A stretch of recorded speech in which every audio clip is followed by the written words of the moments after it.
কারো অন্তরে যদি শেষ বিচারের ভয় থাকে তাহলে কোনো রকমের অপকর্মের সাহস তার অন্তরে থাকে না। অপকর্মের সাহস যাদের অন্তরে থাকে না তাদের দ্বারাই শুধুমাত্র দুর্নীতিমুক্ত সমাজ গড়া সম্ভব। আমাদের বর্তমান বাংলাদেশের শাসন ক্ষমতায় দীর্ঘদিন যাবৎ পালাক্রমে দুই দলের যে কোনো একটা দল ক্ষমতায় যায়, বড় দুইটা দলের একটা দল যায়, তৃতীয় কোনো দল এই দুই দলের কোনো এক দলের লেজে না ধরে ক্ষমতার দ্বারে কাছেও যেতে পারে না। কাজেই ক্ষমতায় যায় দুইটা দল। এক দল ক্ষমতায় গিয়া, প্রথম দল ক্ষমতায় গিয়া বলে দ্বিতীয় দলে দেশটা লুটে খেয়েছে, দ্বিতীয় দল ক্ষমতায় গিয়া বলে প্রথম দলে দেশটা লুটে খেয়েছে। উভয় দলে যদি সত্য বলে থাকে তাহলে ঘটনাটা কি হয়েছে? তাহলে এই দুই দলে কোনো শিক্ষিত লোক নাই। গদিতে গেলে দেশ লুটতে খায় কেন?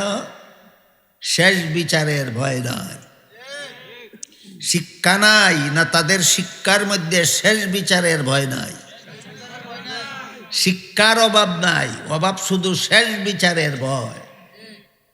আর যদি ওরা সত্য না বলে মিথ্যা বলে থাকে, প্রথম দলে দেশ লুটে খেয়েছে এটা যদি মিথ্যা হয়ে থাকে, দ্বিতীয় দলে দেশ লুটে খেয়েছে এই কথাটা যদি মিথ্যা হয়ে থাকে, তাহলে এরা সত্যের রাজনীতি করে না মিথ্যার রাজনীতি করে?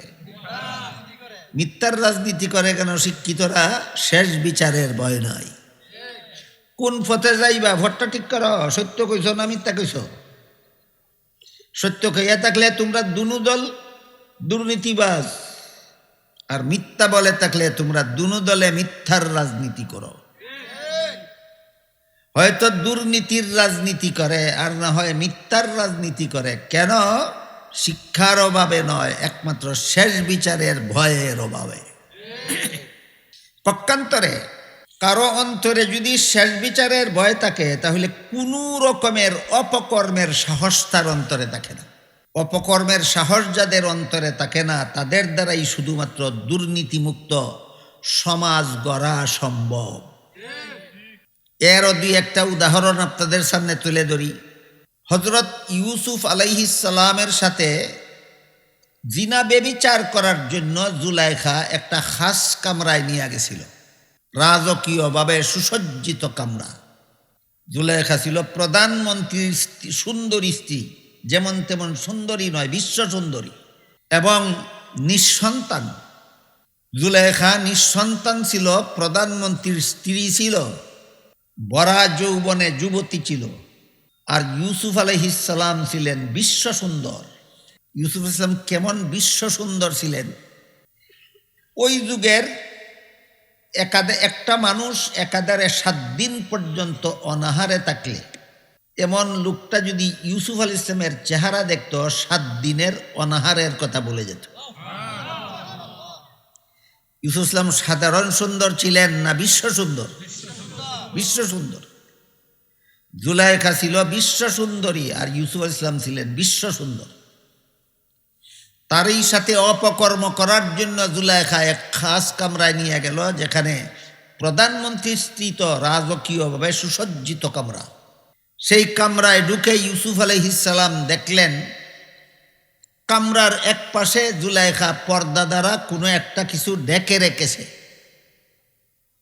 এই যে দেখেন না পর্দা ঢেকে রেখেছে, ওই পাশে কি আর দেখা যায় না এরকম।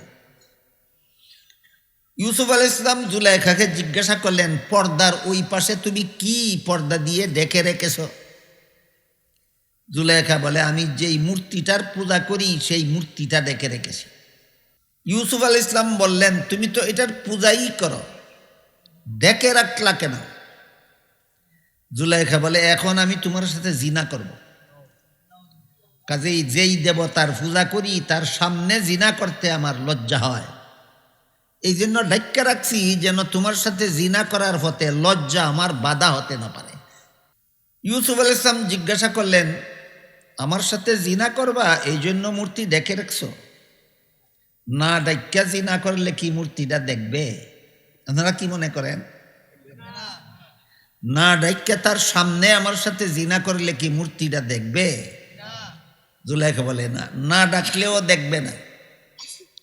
ইউসুফ বলেন যেটাকে ডাকলেও দেখে না, না ডাকলেও দেখে না, এটারে ডাকার দরকার কি? প্রশ্ন বুঝলেন?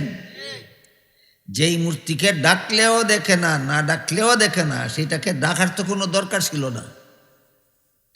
জুলেখা বলে ঠিক বলছো তুমি, আমার মূর্তি দেখে না, ডাকলেও দেখে না, না ডাকলেও দেখে না, কিন্তু যে কারিগর মূর্তিটা নির্মাণ করছে সে মূর্তিটার চোখের মধ্যে দেখার ভঙ্গি দিয়া বানাইছে।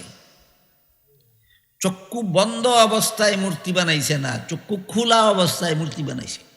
কাজেই যদিও আমার মূর্তির সামনে জিনা করলে সে দেখবে না, কিন্তু তার চোখের মধ্যে যে দেখার একটা ভঙ্গি আছে, এই ভঙ্গিটার কারণেই এটার সামনে তোমার সাথে জিনা করতে আমার লজ্জা হয়। ইউসুফ আলাইহিস সালাম বললেন, তোমার মূর্তির চোখের মধ্যে শুধু দেখার ভঙ্গি আছে, আসলে দেখে না, তারপরও যদি এটার সামনে আমার সাথে জিনা করতে তোমার লজ্জা হয়, আমার আল্লাহ যে আসলেই দেখে, সেই আল্লাহর সামনে তোর সাথে জিনা করতে কি আমার লজ্জা হয় না? বলেন তো, জুলাইখার সাথে এমন প্রধানমন্ত্রীর স্ত্রীর সাথে এত বড় সুযোগ পেয়ে জিনা করার সাহস করতে পারলেন না, কোন জিনিসের ভয়? শেষ বিচারের ভয়। আল্লাহ যে দেখে, শেষ বিচারের দিন আল্লাহর কাছে কি জবাব দেব? এই ঘটনার দ্বারা আমরা কি বুঝতে পারি? শেষ বিচারের ভয় যদি অন্তরে থাকে, তাহলে কোনো অপকর্মের সাহস থাকে না। আর শেষ বিচারের ভয় অন্তরে দুনিয়ার আর কোনো শিক্ষার দ্বারা জাগ্রত হয় না, একমাত্র মাদ্রাসা শিক্ষার দ্বারা জাগ্রত হয়।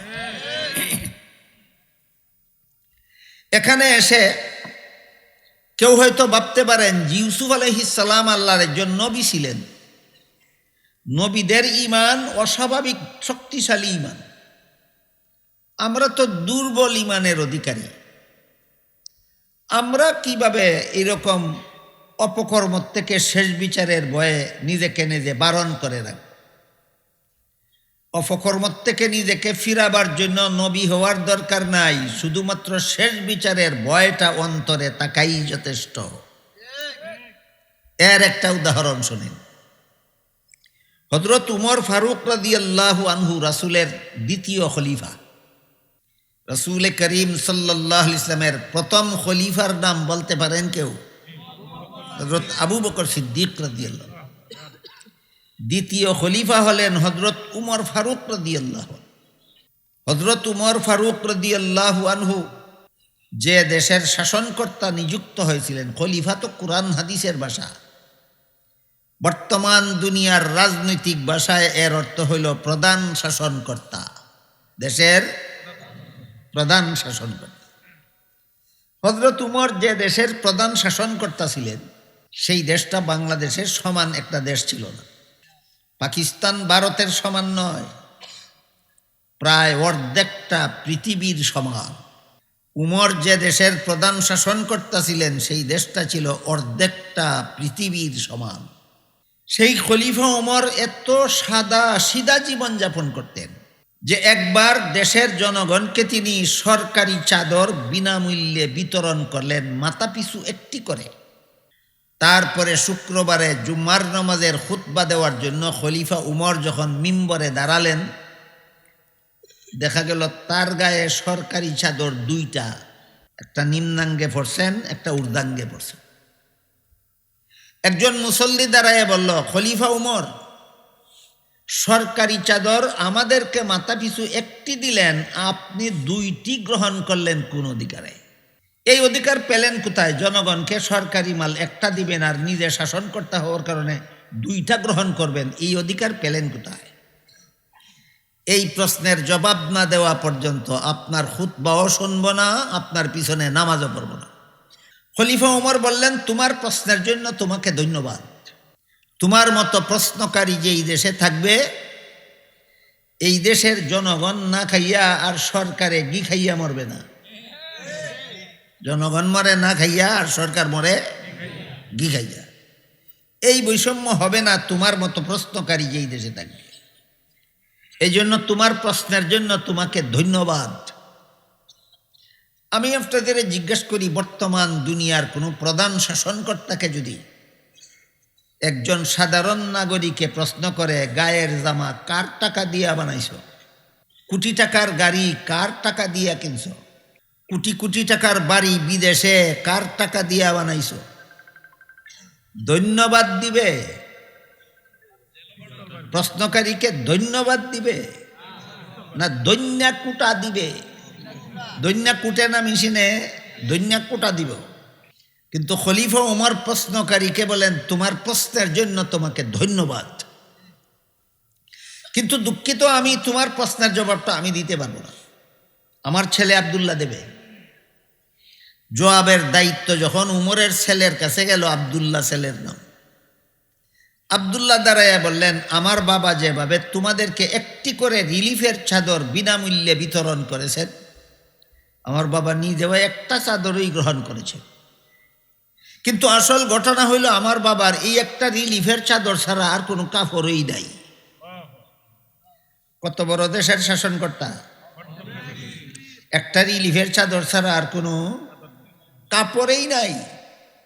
নিম্নাঙ্গে পড়লে ঊর্ধ্বাঙ্গ খোলা থাকে, ঊর্ধ্বাঙ্গে পড়লে নিম্নাঙ্গ খোলা থাকে। এমতাবস্থায় তোমাদের ইমামতি করতে পারেন না। এই জন্য আমার বাঘের চাদরটা আমার বাবাকে দিয়েছি, পরে যেন তোমাদের ইমামতিটা করতে পারেন। এই কাহিনীর দ্বারা কি বুঝতে পারলেন খলিফা ওমর কত বড় জাকজমক ছিলেন? না অস্বাভাবিক সাদাসিধা? সাধারণ সাদাসিধা? অস্বাভাবিক সাদাসিধা জীবনযাপন করতে। খলিফা ওমরের আদর্শ ছিল, যে মানের খানা আমার জনগণকে দিতে পারবো না, সেই মানের খানা খাওয়ার অধিকার আমার নাই।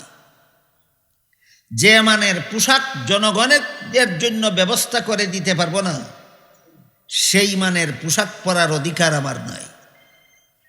যে মানের বাড়িঘর নির্মাণের ব্যবস্থা জনগণকে দিতে পারবো না, ওই রকম উন্নত মানের বাড়িঘর নির্মাণ করার অধিকার আমার নাই। এই জন্য ইতিহাসের পাতায় খলিফা উমরের নামে লেখা আছে সকল শাসনকর্তাদের উজ্জ্বল আদর্শ। পৃথিবীর সকল শাসনকর্তাদের উজ্জ্বল আদর্শ শাসনকর্তা হলেন খলিফা উমর। খলিফা উমরের একটু পরিচয় দিলাম, ঘটনাটা একটু পরে বলতেছি। এই পরিচয় থেকে আমরা কি বুঝলাম? একদিকে তিনি অর্ধেকটা পৃথিবীর শাসনকর্তা ছিলেন, অপরদিকে তিনি অস্বাভাবিক সাধারণ জীবনযাপন করতেন, স্বাভাবিক জীবনযাপন করতেন।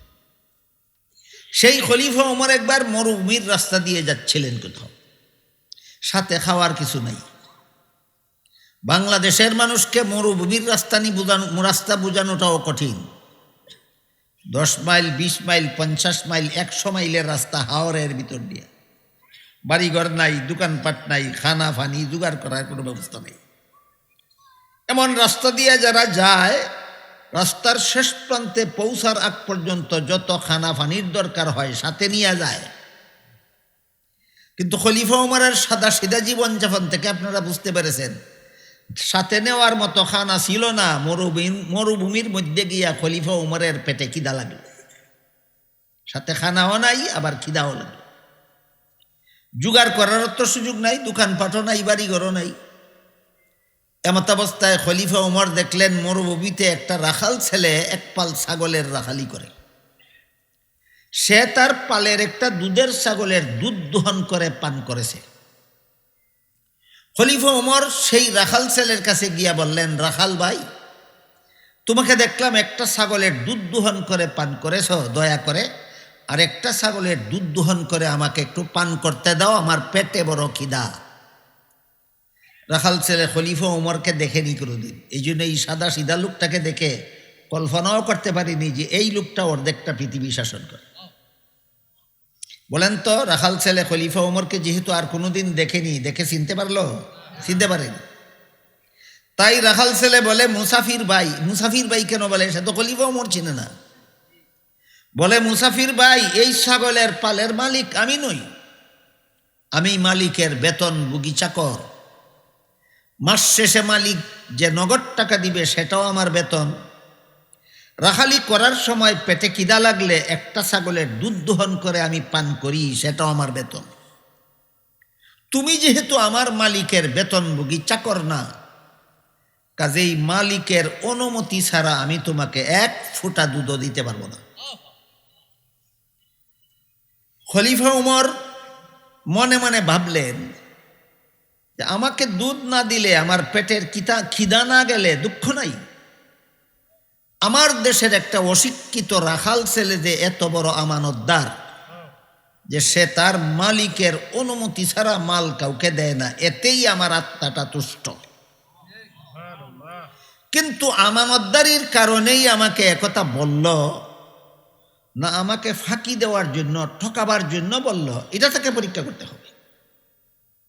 সর্বযুগেই এমন কিছু লোক থাকে যারা মানুষের সাথে প্রতারণা করে থাকে, অপকর্মকে ডেকে রাখার জন্য চমৎকার কথা বলে, সুন্দর সুন্দর নীতিবাক্য বলে, মানুষ যেন সে যে অপকর্মকারী এই সন্দেহ যেন কেউ তারে করতে না পারে। বিশেষ করে নির্বাচনের সময় আমরা এই বিষয়টা পরিষ্কারভাবে দেখতে পাই। নির্বাচনের আগে এক একজন কত বড় জনসেবক সাজে, হিসাব দেয়। নির্বাচনের আগের জনসেবক, নির্বাচনের পরে জনসম্পদ সেবনকারী। আগের সেবক, পরের সেবনকারী। আগে যে জনসেবার স্লোগান দিতে দিতে মুখ ফেনা তুলল, এটা কি সত্যই সেবার জন্য না সেবনের অপকর্মকে ঢাকা দেওয়ার জন্য? এই রকম অপকৌশলী মানুষের অভাব নাই সমাজে। খলিফা ওমর ভাবলেন সেও আমার সাথে এমন একটা প্রতারণা করলো কিনা তাকে পরীক্ষা করতে হবে। তাই খলিফা ওমর রাখাল ছেলেকে পরীক্ষা করার জন্য বললেন, ঠিক আছে, তুমি যদি একটা দুধের ছাগল, এক ছাগলের দুধ আমাকে বিনামূল্যে না দাও, অন্তত একটা দুধের ছাগল আমার কাছে উচিত মূল্যে বিক্রি করে দাও। এখন তো আর বিনামূল্যে দেওয়ার প্রশ্ন না, এখন আমি উচিত মূল্যে কিনে নেব। এতে আমার একটা উপকার হবে, তোমার একটা উপকার হবে। আমার উপকার এই হবে, আমি ছাগলটা কিনে নিয়ে এক্ষুনি তার দুধ দোহন করে পান করব, আমার পেটের খিদা নিবারণ হবে। আর তোমার উপকার এই হবে, মালিক মাস শেষে যে বেতন তোমাকে দিবে তা তো তুমি পাবেই, আর একটা ছাগলের মূল্য আমার কাছ থেকে তুমি অতিরিক্ত পাবে, এটা তোমার উপকার। রাখাল ছেলে বলে, মুসাফির ভাই, তোমার কথা মতো একটা দুধের ছাগল তোমার কাছে বিক্রি করে আমি যদি মূল্যটা আত্মসাৎ করে ফেলি, মালিকে যখন পালের ছাগলগুলি গুনবে, গুনে তো দেখবে ছাগল একটা কম, তখন তো আমাকে জিজ্ঞেস করবে পালের ছাগল একটা কম কেন, মালিককে কি জবাব দেবে? খলিফা ওমর বলেন, মালিককে জবাব দিবা ছাগল একটা বাঘে ধরে নিয়ে গেছে। বাঘে ছাগল ধরে নিয়ে গেলে রাখাল ছেলের ফিরাবার কোনো ক্ষমতা নাই, কাজেই তোমার বিরুদ্ধে কোনো বিচারও চলবে না, কোনো অভিযোগও চলবে না।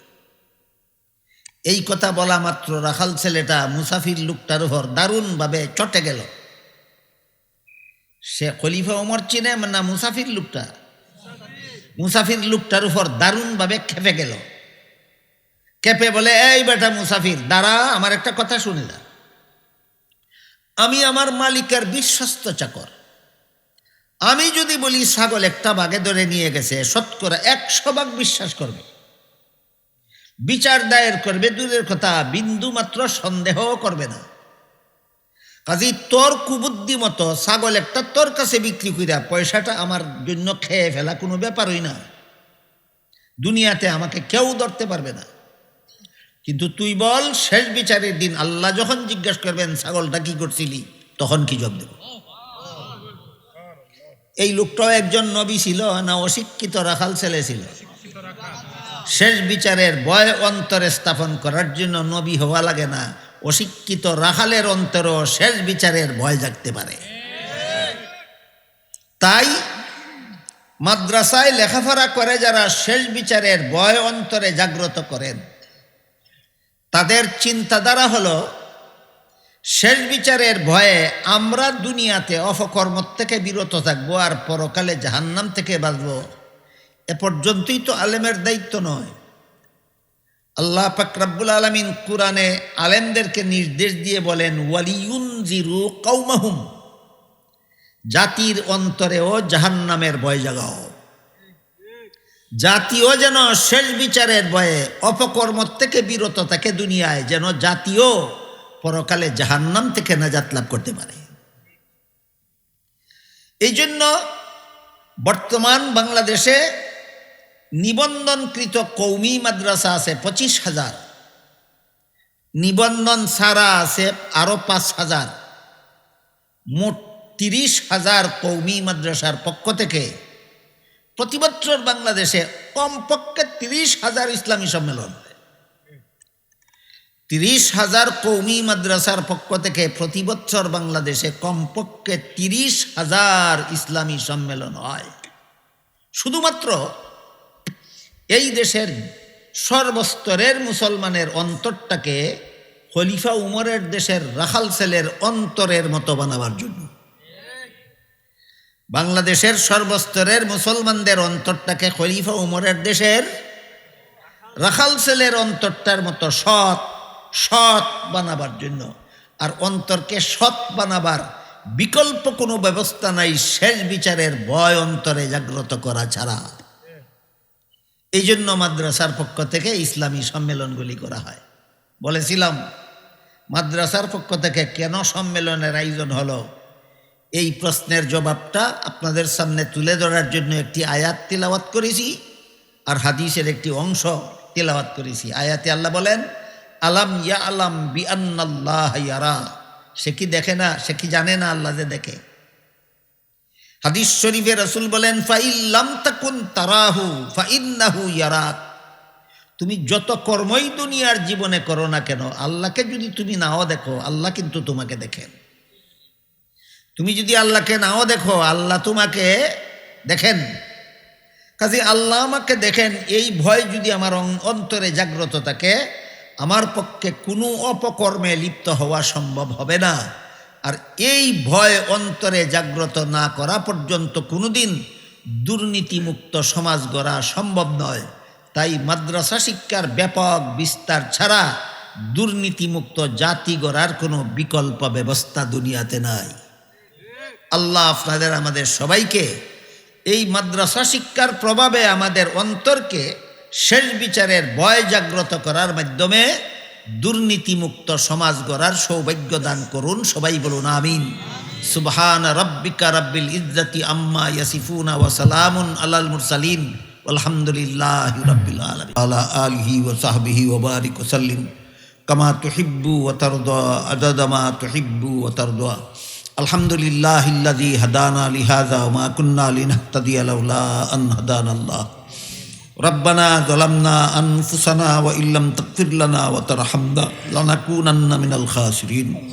রব্বানা আতিনা ফিদ দুনিয়া হাসানাতাও ওয়া ফিল আখিরাতি হাসানা ওয়া কিনা আযাবান নার। ইয়া আল্লাহ, এই মুবারক সম্মেলনকে কবুল আর মঞ্জুর করুন। ইয়া আল্লাহ, এর উসিলায় আমাদের জিন্দেগানকে হেদায়েত করুন। সমস্ত মুমিন মুসলমান মুর্দেগানকে নাজাত দান করুন। ইয়া আল্লাহ, এখানে কোরআন হাদিস থেকে যা কিছু আলোচনা হলো আমাদের বুঝার এবং এর আলোকে জীবন গড়ার তৌফিক দান করুন। ইয়া আল্লাহ, আমার কাছে যারা যত রকমের দোয়ার দরখাস্ত করেছেন প্রত্যেকের নেক দোয়াকে কবুল মঞ্জুর করুন। যারা যত আশা ভরসা নিয়ে হাত উঠাইলাম প্রত্যেকের নেক বাসনাকে কবুল আর মঞ্জুর করুন। ইয়া আল্লাহ, যে মাদ্রাসার উদ্যোগে সম্মেলন হলো মাদ্রাসাকে কবুল মঞ্জুর করুন। ইয়া আল্লাহ, মাদ্রাসার সমস্ত প্রয়োজন পুরা করে দিন। ইয়া আল্লাহ, মাদ্রাসাকে তার গন্তব্যস্থলে পৌঁছার ব্যবস্থা করে দিন।